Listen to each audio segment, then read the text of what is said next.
Assalamualaikum warahmatullahi wabarakatuh. Salam dan bahagia Ibu Bapak Guru hebat. Bertemu lagi bersama saya Nopi Mirnawati, calon guru penggerak angkatan 11 dari SDN Cipare.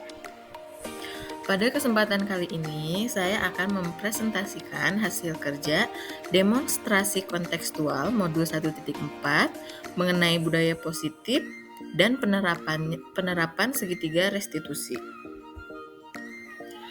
Apa itu segitiga restitusi?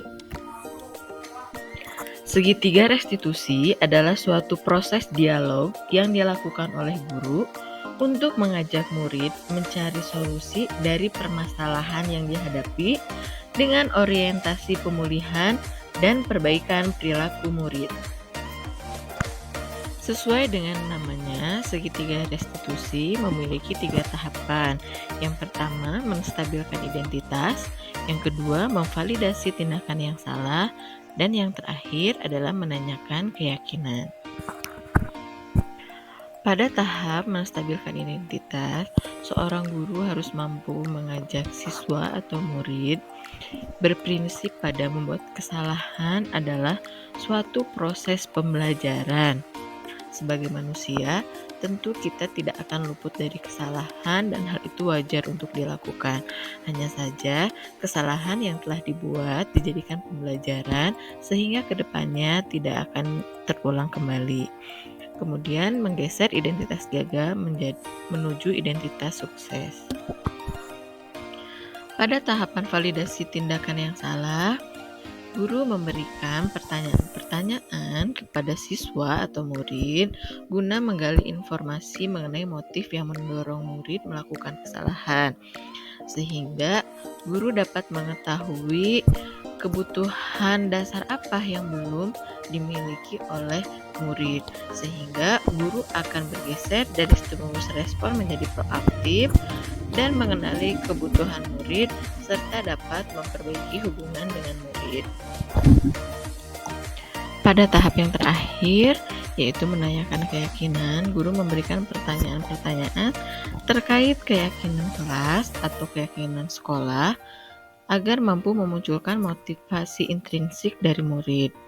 Kemudian, guru dan murid mampu menghubungkan tindakan yang salah dengan keyakinan kelas atau keyakinan sekolah. Berikut akan saya tampilkan contoh penerapan segitiga restitusi di kelas. Kasus pertama, Bu Ayu merupakan guru olahraga di SDN Cipare. Pada saat praktik bola voli terdapat masalah yang terjadi. Saputra yang merupakan salah satu murid kelas 6 melakukan tindakan yang kurang menyenangkan, yaitu bersikap kurang baik dan meledek lawannya karena poin yang diraih cukup jauh. Sudahlah, tidak usah main, yang menang pasti kelompok kami. Nilainya sudah terlampau jauh, ucap Saputra. Bu Ayu yang mendengar kemudian menegur Saputra. Putra, ini kan permainan, tentu ada yang menang dan kalah. Ayolah bermain sportif. Namun Saputra tidak mengindahkan teguran dari Bu Ayu dengan cara menekuk wajah. Bu Ayu kemudian melaporkan kejadian tersebut kepada wali kelas 6 yaitu Bu Nopi dengan tujuan Bu Nopi mampu mengingatkan murid kelas 6 untuk saling menghargai dan menghormati agar peristiwa tersebut tidak terulang kembali. Berikut ulasannya. Hai Putra, apa kabar hari ini? Alhamdulillah baik Bu. Iya, tadi pelajaran olahraga ya? Katanya habis main voli. Gimana tadi main volinya? Ada kejadian yang menarik nggak? Ada Apa? kelompok saya menang. Oh, alhamdulillah hebat ya. Padahal sukanya sepak bola tapi voli juga mantap ya. Menang. Oke. Tapi tadi yang kalah siapa? Kelompok Amel. Oh, kelompok Amel. Tadi waktu setelah olahraga ibu lihat Amel nangis loh. Kira-kira kenapa ya? Tadi saya menolak kawan saya Bu. Oh, jadi Putra ngomong Amel. Kayak gimana itu ngomong-ngomongnya? Dia kalah.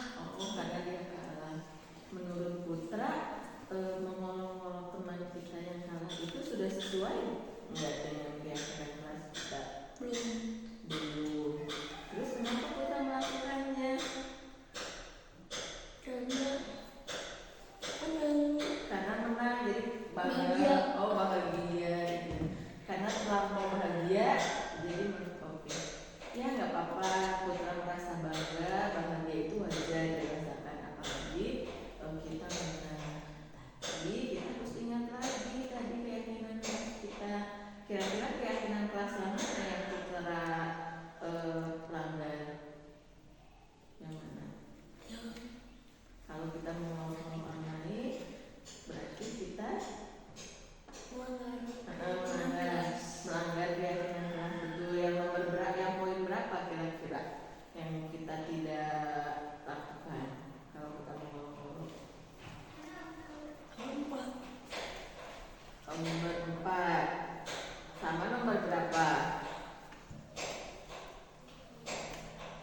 Nomor 5. Nah, nomor 4 dan nomor 5 ya. Karena kalau kita mengolok-olok itu berarti pertama kita tidak menghargai. Kemudian mengolok-oloknya tadi kalah berarti kita tidak sopan ya. Alhamdulillah Putra sudah menyadari kesalahan. Yang kita olok-olok Amel saja atau teman satu kelompok? Satu kelompok. Semuanya. Terus gimana dong biar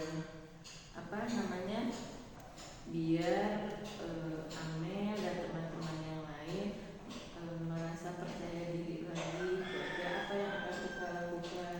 Akan meminta maaf kepada kelompok Amel. Kapan minta maafnya? Besok. Besok. Baik. Perlu Ibu temani?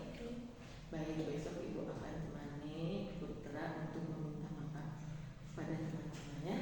Terima kasih ya Putra sudah menyadari akan kesalahan, sudah mau meminta maaf.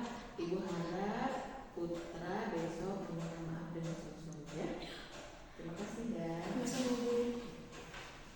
Saya senang diajak bermain peran oleh ibu, walaupun saya sebagai orang yang bersalah. Saya tidak disulitkan, melainkan disadarkan akan kesalahan dan mendapatkan solusi. Terima kasih. Kayla dan Dara merupakan siswa kelas 6. Pada saat Bu Nopi sedang menjelaskan, mereka selalu mengobrol. Bu Nopi pernah menegurnya, hanya saja mereka tetap mengulangi hal yang sama. Bu Nopi mencoba mengajak berdiskusi mereka mengenai hal tersebut. Dara sama Kayla tahu nggak kenapa Ibu panggil? Tidak tahu. Tidak tahu, boleh lihat ini ya. Nah itu video waktu kita belajar di kelas. Kok ibu videoin kami sih bu?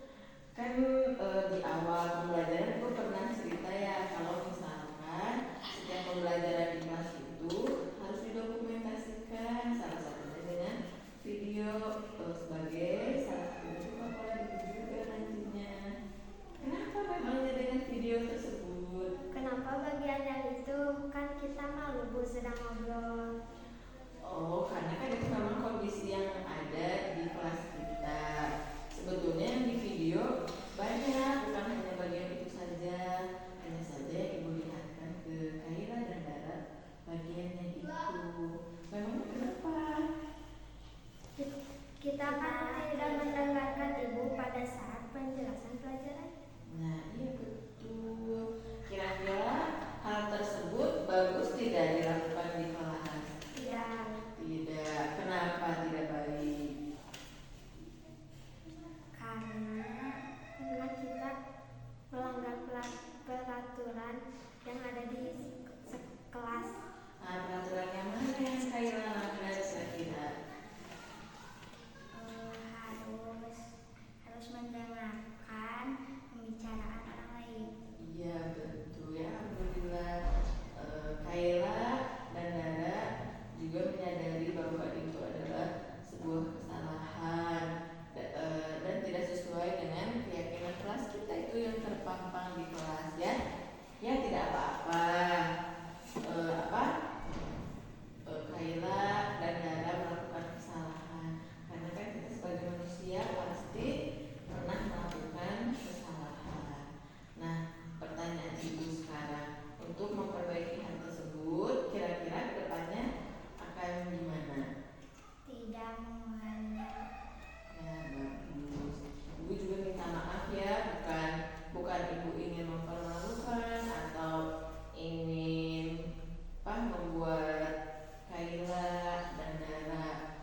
bermain peran oleh ibu karena penyelesaiannya dengan baik dan membuat kita menyadari kesalahan yang kita perbuat. Terima kasih. Demikian presentasi dan paparan penerapan segitiga restitusi yang telah saya lakukan. Terima kasih. Salam dan bahagia selalu Ibu Bapak Guru hebat. Tergerak, bergerak, menggerakkan.